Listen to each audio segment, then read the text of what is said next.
So I'm going to show you how and what I use in my Oklahoma Joe's Longhorn smoker so that I get the results that I get. Okay, these are things that you don't have to do, but I'm showing you what I do to get good control, good even balanced heat across the cook chamber. So if you're interested in doing these mods to your smoker, come check this out. Now, one of the first mods that people tell you to do is to get, gaskets and seal the doors.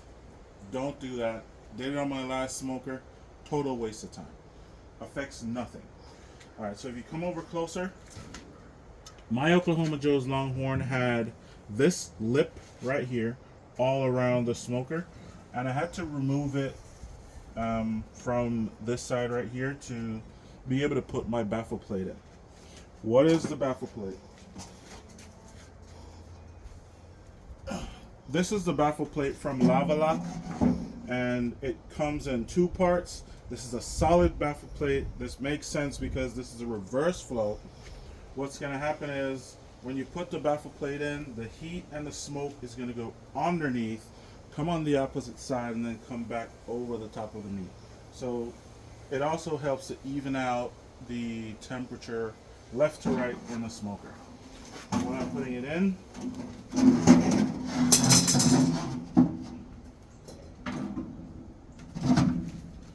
it goes.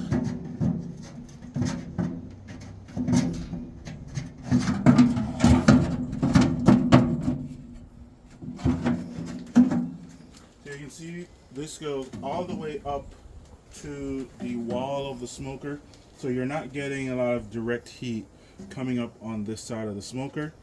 The gap is all the way over on this side where that heat's going to hit this wall of the smoker and come back over top over your food and give you that smoke. The exhaust is on this side, so this is what is creating that drag. I also use a charcoal basket. All right, so this is the Oklahoma Joe's charcoal basket. I think this one came with this smoker, but you can also find it on my Amazon store. If you look in my firebox, I have this grate that I put down, and then I put charcoal box on top, and that gives me distance. That way I get good airflow underneath my charcoal basket. It helps my fire run better, and it also protects the bottom of the smoker from burning out. Alright, so if you are confused about how I get the results that I get on my Oklahoma Joe's Longhorn, this is what I do.